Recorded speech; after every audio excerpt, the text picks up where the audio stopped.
If you've been searching for a centrally located single-family home in San Francisco and you are frustrated, I get it. It's hard out there. You're probably getting outbid and you're having to compromise on bedroom counts and outdoor spaces and all kinds of things. You might be wondering to yourself, is it even possible to find a great home in a tight-knit community that's under $2 million, that's centrally located and a real single-family home? I'm here to answer that question today, and the answer is yes. Today I'm going to show you Midtown Terrace. It's a lesser known neighborhood that's kind of a hidden gem. I'm going to show you what it's actually like to live here by walking you through the streets so you can see for yourself. We're also going to take you inside a home that's on the market right now.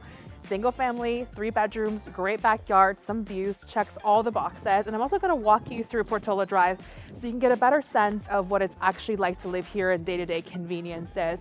Come, let's go. My name is Valerie. I'm with the Christian team. We are the #1 team in San Francisco, which means we are selling more homes than anyone else in the city. So trust me, I get it. We know what it's like out there, but more importantly, we know how to win in this market. If you want more videos like this, come back here every Monday at 5. We're dropping new videos every week. Okay, we're walking over to Midtown Terrace Playground and Rec Center. That's walking distance from where we are right now. But I first wanted to show you a little bit of the street so you can get a sense of the houses, the surroundings. One of the first things you'll notice is that we are surrounded by greenery. Even from just this street, you can tell, like behind me, you can see the trees, the open skies. If you turn around, you'll actually see more trees and a little bit of peek into Sutro Tower. You can kind of get the bottom of it because there is some fog that's out to play right now. But I just wanted to give you a better sense of all the greenery. Now, the second thing you'll notice is how serene it is and how beautifully sloped the trees are. So as you can see over there, there's plenty of slopes and a lot of just charm into the streets here. And I'm walking in the middle of the street in the middle of a day in San Francisco, which is a unique experience in terms of how calm and serene it is here. Now, this is all done intentionally, of course. Unlike a lot of neighborhoods in San Francisco, most of which were kind of built organically over the last 100 years, Midtown Terrace is a planned community. In the 1950s, this was planned out and developed for single-family homes. There's probably about 800 properties here. You're not going to find any condo inventory in this neighborhood if that's what you're looking for. We'll talk a lot more about real estate in a different video, but I want to give you a little bit lay of the land. This area was designed to feel a lot more like a suburban hillside village than anything else. You can see that the properties are tiered. Right, so as you look up, each property is tiered kind of in a terrace way, hence the name. I'm going to show you a house in a little bit where you can see exactly why it's designed this way, because it really opens up a lot of these homes to have beautiful views and vistas into the greenery that's around here, which is really, really intentional. So you'll see that in the house I'm going to show you in a bit. Now, in terms of architecture and what you can expect to find here, a lot of these homes, if not all of these homes actually, are mid-century modern from when they were built. And so a lot of these have a similar vibe to them, but they're not one-for-one replicas. One of the fears buyers have going into a planned development is that every single home is exactly the same. And that's not the case here. First of all, they're not all detached. Although you will see, as you can see, some of these homes are detached on both sides, which you would think it's a given, but if you have looked in the San Francisco market long enough, you'll notice that it's not a given. Actually, a lot of our inventory was built on 0 lot lines, and so finding a detached home is a bit of a perk.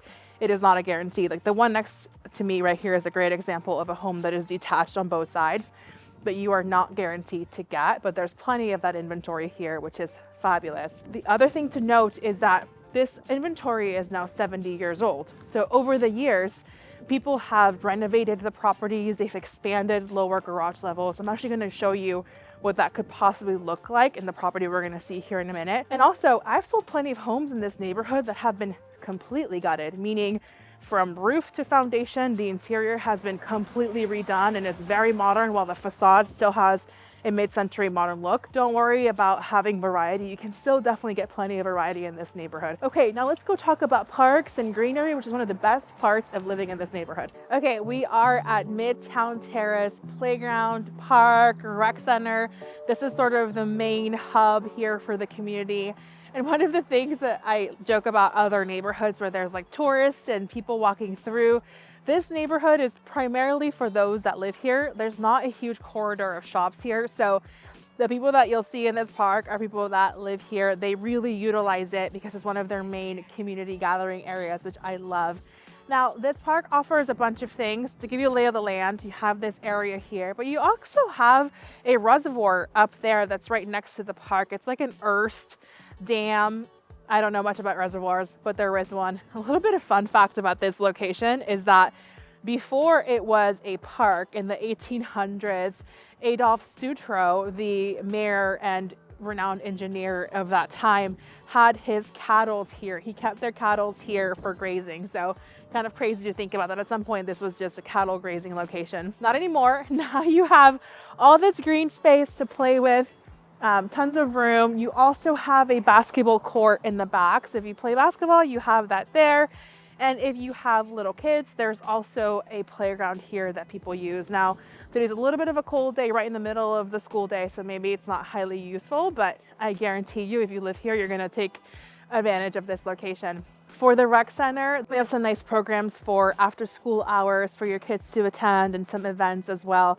The thing about the Midtown Terrace is actually there's an HOA. Now, when you think about HOA, you think of condos and those community buildings with all these rules and laws about what you're allowed to do. That's not what I'm talking about. I think maybe half the people that live here don't realize the HOA is here. It's super, super tiny. It governs nothing. I think it's $18 a year in terms of fees, and I don't know if everyone pays it, but they use the money to have some gatherings, have some parties. I've had plenty of clients live in this neighborhood. I've put plenty of people into homes here. And one of the biggest pieces of feedback that I get is that they feel like this is such a tight-knit community. And again, because this is majorly formed of people that live here, not tourists or people coming to check out shops and restaurants, you get the people that live here coming together. So I love to hear that. And for $18 a year, I would go to a few parties. Some people don't even pay it. So anyway, that's one thing you might not know. And the green space doesn't end here. The beautiful thing about Midtown Terrace is that you are actually surrounded by green spaces, not just like literally in the neighborhood, but what's accessible to you. You have Twin Peaks literally right here. We're literally in the slopes of Twin Peaks. So you have Twin Peaks that offers incredible panoramic views and vistas. Some of the most epic vistas that you can find in San Francisco are in Twin Peaks. There's also some hiking trails up there. So that location is literally at your footsteps if you live here. There's also Glen Canyon Park, which has a nice above ground creek, which is sort of hard to find in a big city like this. And I think about 60 acres of space for hiking and just outdoor activities if you're into that. There is also Mount Sutro, which has another 60 acres of, I believe, eucalyptus forest space and just tons of areas for you to live your best outdoor life. And also Mount Davidson, which is, I believe, the highest peak of San Francisco in terms of just altitude. So greenery, you have acres and acres and acres available to you just within minutes of this neighborhood. So if you are an outdoor enthusiast, you literally can do no wrong in this neighborhood. So we've talked a lot about the amazing things of this neighborhood and why you would want to live here. Obviously, there's going to be some trade-offs to think through. Later in the video, I'm going to talk to you about all those. Don't think I'm just rose-colored glasses here. I'm here to give it to you straight.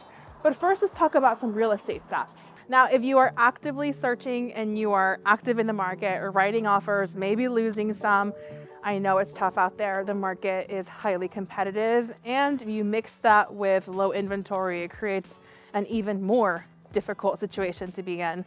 Now, I will say that a lot of that depends on your education level in terms of your market knowledge and what we're experiencing right now. A lot of our clients, I mean, I personally, we're now in May of 2026, and I have personally put 19 clients into homes this year alone, and that's just me.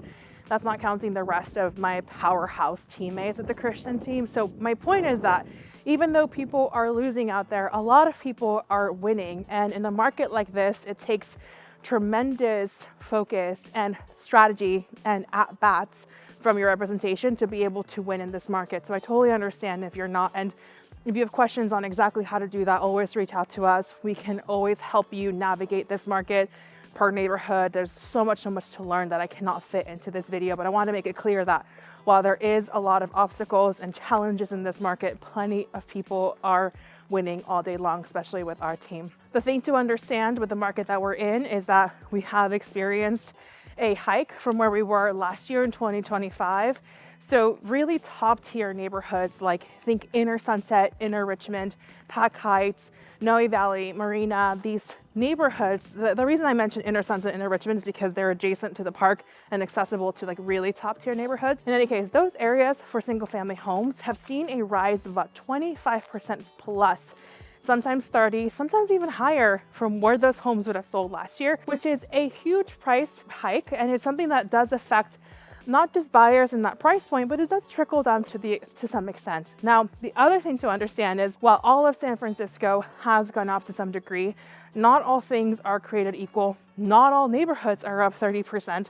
There is variety in neighborhoods. Now, Midtown Terrace, they have experienced a price hike just like everyone else, but it's not nearly as aggressive as the single family homes that you're seeing in other neighborhoods. So it makes this area still pretty interesting from a pricing perspective and in terms of being able to get into a home, particularly if your budget is 2 million or even 2.5. So let's drill a little bit deeper into what has sold here. So in the last 6 months, we have seen 13 single family home sales in this neighborhood. That's not a lot, but that's just the market that we're in.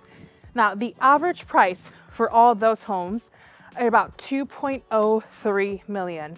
And the range is from as low as 1.3, which is probably a 2-bedroom that needs some work, all the way to about 2.55 being the highest right now. That's not the highest ever for the neighborhood, but that's the highest of the last 6 months. For that price, you're probably getting 4+ bedrooms and pretty decent updates, maybe some views here and there, which is phenomenal and does not compare to what you get in other top tier neighborhoods like Noe Valley. So for that range of 1.8 to 2.5, there are still plenty of homes that you can buy here, selling at an average of $1,200 a square foot, maybe 11, maybe 13 on a good day. There's still hope out there. That budget is such a sweet spot for so many people. You can still be successful in this market here. If you want to see more stats, more neighborhoods, more of this information that I'm sharing with you between prices and areas and all these things, check out our website. It is a huge resource, especially to those trying to learn the San Francisco market. There's like 89 neighborhoods to learn, and we have a huge database that is ready for you to use and dive in. You can find all that there. Our link is in the description below. Now, I actually want to show you what you can get for under $2 million. So let's hop over to 50 Glenview, where I'm going to show you the inside of this property and exactly what you can expect for that price point. There's nothing to sneeze at. Okay, we finally made it. Let's go check out a house and what it's actually like to live here. We're walking into 50 Glenview. Now, before I go in, a couple of things to note. This is an attached home. As you can see, there's other properties in the neighborhood that are detached, but this one is attached. We talked about this earlier in the video, but you can clearly see the terraced layout that I was referring to in terms of how these streets are laid out. So that's very clear. Again, mid-century modern exterior, all has been, this is a quintessential Midtown Terrace property. We have refreshed the outside, so new paint. You see the windows have been updated as well, which is great. But everything other than that looks pretty intact from its original form. Let's go inside. So as we walk in, there is a massive garage to the right here. We're not going to start here. We're going to start upstairs. But one thing to note about these properties is that a lot of these have typically 2 bedrooms, 1 bath upstairs, and then a really large lower level that sometime over the last 70 years have been remodeled to additional exterior space. So you're going to get to see it in its raw form. Okay, let's take a look upstairs. Okay, one thing you'll note about this unit as we're stepping into it is that even though it is attached on both sides, there is no lack of natural light. It's either due to the great windows. You have windows in the front, windows in the back, a skylight in the bathroom, which I'll show you in a bit. There's just like a lot of natural light. The owners have also done a great job with recessed lighting, and so you're getting some artificial light and natural light throughout the entire unit. The floors are white oak. These have been refinished recently. You can see they're a little bit more original. You can tell by the nail marks on the floor. You can tell that this is maybe a little bit older, but they look great, pristine. Walking into the living space, this is a great living room for a house this size. Let's talk a little bit about size. So overall, upstairs is around 1,100 square feet. So not a huge layout, but it is done so well that I feel like you don't really feel the size of it. It's so functional everywhere you look. There is no wasted space, so you actually don't feel the size of it. All that to say is you're not really giving up much in the living room size. You can fit a normal couch, a couple of chairs, a TV, still have great windows, all good. We have this open dining kitchen situation here. A lot of these homes from the 50s were built with a wall in between, so you had pretty clear separation between the living space and dining and the kitchen. Because the owners were able to open this up, it further adds to that natural light because all the light from the back window there on the kitchen is feeding into the rest of the house as well. So it creates this beautiful flow of going from your living room to your dining room to your kitchen without missing a beat. We're able to fit a 6-topper table here with a nice light on top. Again, you can walk into the kitchen, walk into the dining room with ease. You could have done this a million different ways with the chairs, with a table on that side or the table on this side, but frankly, right here in the middle is where it's supposed to be. We're able to move the light fixture to the middle here to really help cement the layout. So those are some changes we did to help make this the most compatible for people's current lifestyles and how they like to live in a property. Okay, stepping into the kitchen. So this was remodeled. This is obviously not an original mid-century modern kitchen. This was actually updated in 2017, so less than a decade old, and it looks really fresh. When people were walking through the property, a lot of them commented on the backsplash, because what you see sometimes now when properties are flipped is they all use the same materials, the same backsplash, a little bit soulless. It's nice to see color in areas. Okay, so you have nice cabinetry that go all the way to the ceiling, which is fantastic. It gives you tons and tons of storage room. So you have them going all the way to the end here. Really good countertops as well. Again, plenty of space. You're not feeling like you're getting gypped out of the kitchen. This kitchen feels just like perfectly fine. You have a full-size dishwasher here, more cabinetry, tons and tons of storage as well. So you're getting everything. And again, the recessed lighting helps add in that brightness along with the window. Good sink size. You have more storage on this side. So they really utilized as much as they possibly could with the cabinetry. You have an entire wall of cabinets here going to the ceiling. So you have like a lot of storage. Okay, and then you have your stove and vent. Now this one, let's see. It does vent out, which is great. Sometimes you have to watch out for that, where some of these can vent inward, but this vents out. Most single family homes vent out, but just something to keep in mind. And then a refrigerator. So basically, I mean, everything's standard. Everything here is where it's supposed to be. It's very easy living. Again, this is very much a move-in ready experience. Okay, now let's go check out the bedrooms. We're gonna start in the front. I'm gonna take you this way. There's a couple of different routes. You can go this way, you can also go this way, but let's go this way. One of the cool things about this property, again, like I was saying, the original layout for a lot of these mid-century modern homes is 2-bed, 1-bath up here, and over time people have added an additional bedroom, living room, whatever it may be downstairs. But the nice thing is up here, you actually have 3 full-size bedrooms. Now, most people's ideal is 3 beds on 1 level. And when I talk to people under the price point of 2 million, even 2.5 million, I am not promising that they're going to get 3 beds on 1 level. That is not something we see, especially in locations like Midtown Terrace, the Sunset, the Richmond. A lot of that construction is made so that it's 2 beds on top. And so this really, really nice, this home has that. You also have a closet space here. Now, part of this is, I believe, some of the stairs, so you can't remove that, but it's still plenty of space to hang things and a good amount of storage. If you look back, again, you have the windows in the front. Those windows have been updated, so they're really easy to use, bring in lots of brightness. Now, if you think the natural light and the outlooks and all that in the front is good, oh my gosh, wait till you see the back. The real best part of the house is actually in the back. Continuing our journey, let's actually take a quick dip into the bathroom. There is 1 bathroom on this level. Now, ideally, I understand people will want 2 bathrooms in a home that has 3 bedrooms. Of course, that is definitely the ideal scenario. In this case, we have 1, which is a little bit of a drawback to this property, certainly, but for the price point, it's something that is well taking into account for where this is likely to land. And we'll talk more about price. At the end, I want to see your comments on what you think this is going to sell for. We are listed at 1,295, but as you've seen, that is more of a low pricing strategy in this neighborhood and in San Francisco as a whole, so it's not going to sell there, but we'll love to hear your thoughts. Okay, take a quick peek into the bathroom. So standard size, you have a sink, toilet, tub, and shower combination.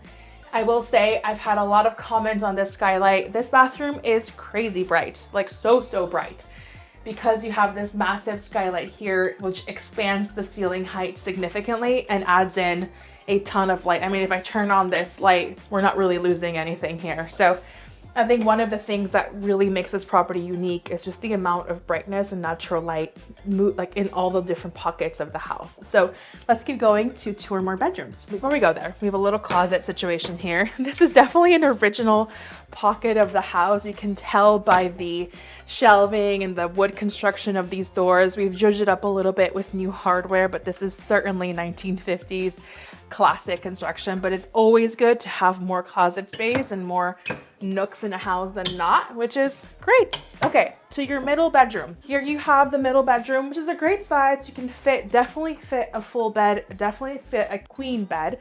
So very standard bedroom in San Francisco. We updated the lighting, painted the walls. The owners actually painted the walls in the last couple of years. The room looks really fresh.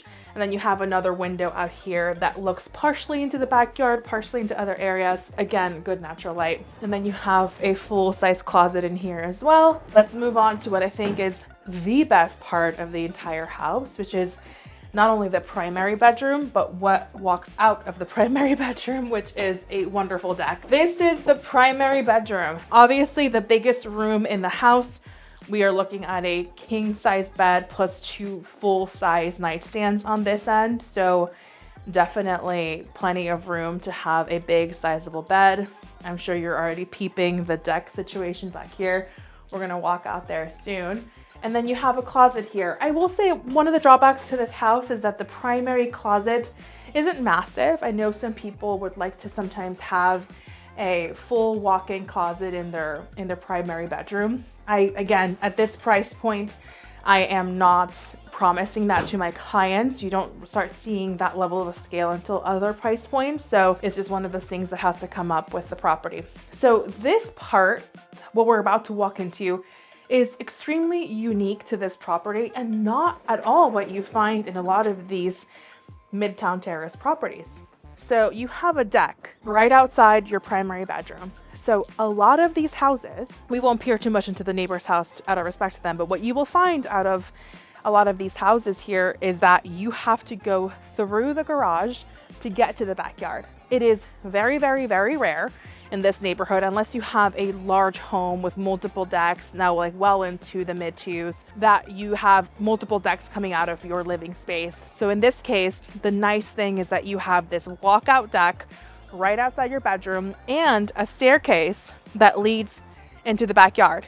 So you do not have to go through the garage to get to the backyard. You don't have to like go through all of that. You can just walk out of your bedroom, take the stairs down, and take the scenic route. So it's beautiful. Not to mention, well, first of all, this deck is a great size. You can do so much with this space. I mean, we have this table with chairs. We have a full lounge chair situation with a coffee table. Like, there is so much you can do with this space. It's beautiful and very functional. Now, if you take a look around you, you are sort of surrounded by greenery. You have a lot of trees around you. You can definitely get the sense of the tiered housing that is so common in this neighborhood and why it's built this way. And you also get some beautiful outlooks over there on that end as well. So you have some nice vistas and views on that end.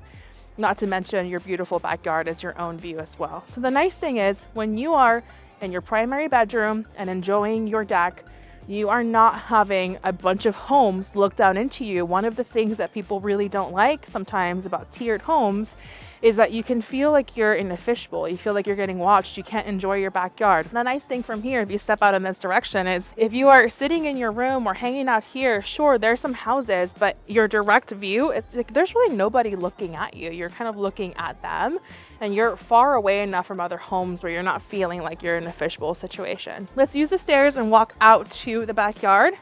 And then I will show you the garage, because there is another great thing about this home is that this is enough for you to live. Like, this is move-in ready. This is, ready for you to move in. But if you are looking for a future project, one of the things that sometimes buyers like to think through is, Once you buy a house that is fully maxed out in terms of updates and square footage, it sort of is what it is. There's really not a whole lot you can do in terms of adding value and ROI. This home has the best of both worlds. Up here, it's done. You don't have to do anything. You just move in and live your life. But if you want a house that gives you some future ROI, some projects you can work on, downstairs there is expansion potential where you can add in a whole bunch. So I'm going to show you that in a second. But let's start with the backyard. Okay, we're down here in the backyard.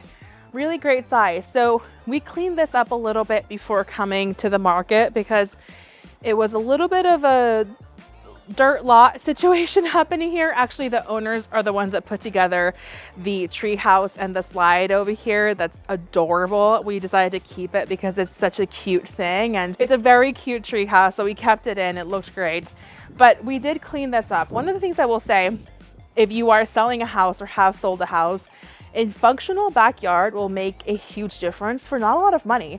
You can spend 10 grand, maybe, I think we spent less than 5. Make this go from kind of a dirt lot to a highly, highly functional backyard that looks stunning. So the trees were already here, but there was nothing here. All of this was sort of clogged and not easy to use. And now it's just a perfectly functional backyard that is such a selling point for this property. So if you are a seller watching this, that's one tip for me to you. And something on our team, we take care of all of that, of course. We don't have our clients do it. We are a full service team. From here, we're gonna walk and show you the garage. There's a little bit of an under section of the house. Now, what you do with this is up to you. You could do nothing. You could put some seating areas. If you're a larger family, you can have like some play areas here as well. You're covered by the deck above you, or you can leave it as is. So there's a few options, but you have plenty of room to work with. So for being a smaller footprint upstairs, this is the full size backyard. You're not losing any points on outdoor space here. Okay, let's take a look at the garage now and show you some expansion potential and some ideas there. Let's go into the garage. A few things to note. This is a very sizable garage. You know, you can definitely fit one car, but you have tons of room to play with. So if you look on this side, you have all of this room to play with, really great ceiling heights. Now, the owner has done a bunch of updates to the plumbing, the electrical. There's still some knob and tube in the property. If you've been looking in San Francisco, you probably note that a lot of our inventory has a mix of Romex and knob and tube. If you don't know what that is, just call us and we'll explain it to you. And so the nice thing about this place is that you can still have a full-size garage, turn this whole thing into living space. Now, there's 2 rooms out here I'm gonna show you in a minute that we have dressed up to give you an example of what that could look like. When thinking about expansion, the one thing that you wanna keep in mind is, how do I have expansion with internal access? Meaning it always sells higher when the addition downstairs feels like it's a cohesive part of the upstairs.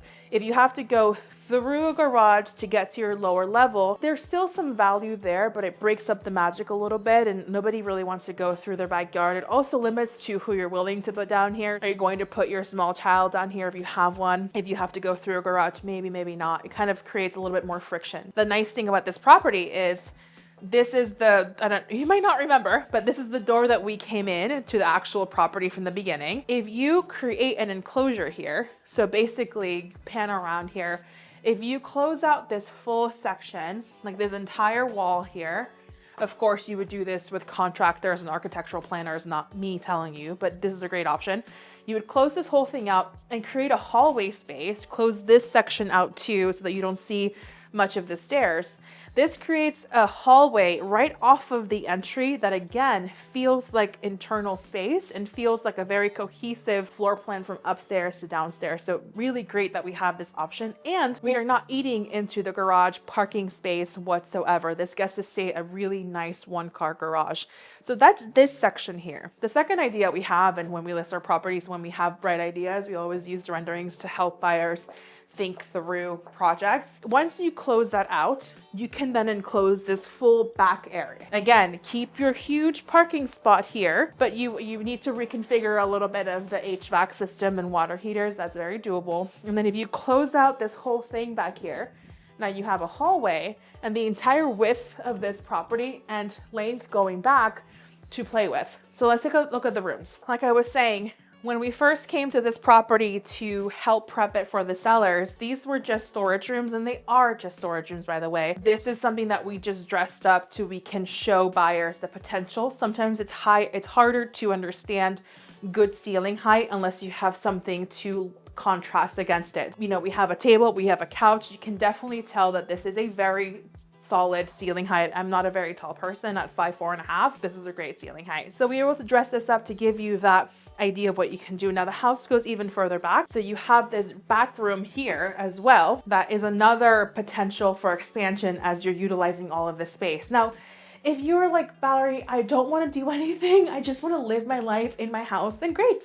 Live upstairs. It's move-in ready, it's turnkey, and you can, you know, fix these rooms up just enough to utilize them as office spaces, a gym, whatever you want it to be. It doesn't have to be a bedroom. It can just be office space. And so you have this room to play with, even if you don't want to put a whole big project. But I wanted to share with you what could be a nice project and add a lot of value to the property if you wanted to create a whole lower level. That's it. You got to look at this property. Now, this is definitely selling under 2 million, probably well under. So this is a great representation of what you're getting within that price range, and what you are giving up is a little bit of size. The scope upstairs isn't very large. You're not getting 1,400, 1,500 square feet. You're getting about 1,100 square feet. But because of the layout and the natural light, it doesn't quite feel like it. And also the bedrooms are all great sizes and the floor plan is fantastic. And you have that back deck as well. So it's a great product to give you a creative solution for getting into this price point. Okay, now let's go check out what it's actually like to live here. You saw the house, but what is the local conveniences? What are the shops? Hint, there's not a whole lot, but there are some. So let's go check them out. Okay, we are on Portola Drive. So this section right here, this little corridor that caters to Midtown Terrace, is actually right between Miraloma Park, if you're not familiar with that other hidden gem of a neighborhood, and Midtown Terrace. So this is right between those two neighborhoods and definitely gets people from both sides. So I will say this is not a major corridor. You're not getting fancy restaurants or like boutique shops, but you are getting definitely the essentials. For starters, you have a Molly Stone's right here, which is fantastic. A lot of people that live in more secluded parts of town have to drive across town to another area to find a grocery store. So you don't have to give that up here. You also have a lot of the basics. You have a dry cleaners, you have a deli and a bakery, you have a coffee shop, obviously, Starbucks. We're going to ignore our competition. And there is a title company. There's kind of one of everything. On the other corner there, you also have CVS, which is really nice to have for a pharmacy, for little urgent items you might need for your home. So I would say, well, you don't have some of the fancy schmancy, you know, Chestnut Street in the Marina, Fillmore, Union, even 24th Street in Noe. You are not too far from the daily basic essentials. The beautiful thing about being in a centrally located neighborhood like Midtown Terrace is that if this is not enough for you, which I understand if it's not, you are not that far away from neighborhoods that have a lot to offer. Let's do a little map view here. I'll have our editor add in a map of Midtown Terrace and surrounding neighborhoods so you get a better feel of where we actually stand. You have Noe Valley to the east, like really right there. Very, very quick drive. You also have Eureka Valley, which has a ton of options for you, especially surrounding the Castro area. You also have Cole Valley and Ashbury Heights to the north of you, which has a really cute section of shops on Cole Street. So you are still surrounded by incredibly walkable and sunny locations. Maybe not you, but nearby. So even if this is not enough, you're not that far from all those things, which is what a lot of people don't get when they live, say, Excelsior or Portola, which are wonderful neighborhoods, but south of the 280, it can feel like you're kind of far away from everything else. And you are not feeling that here. I'm walking by a Miraloma Club, a classic location here in Midtown Terrace, and also Miraloma Market. Like I said, the reason they're calling these Miraloma is because we're on the edge of both neighborhoods, so it caters to both. Now, let's dig a little bit deeper into downsides because, like I said earlier, nothing is perfect. So what are your downsides if you live here?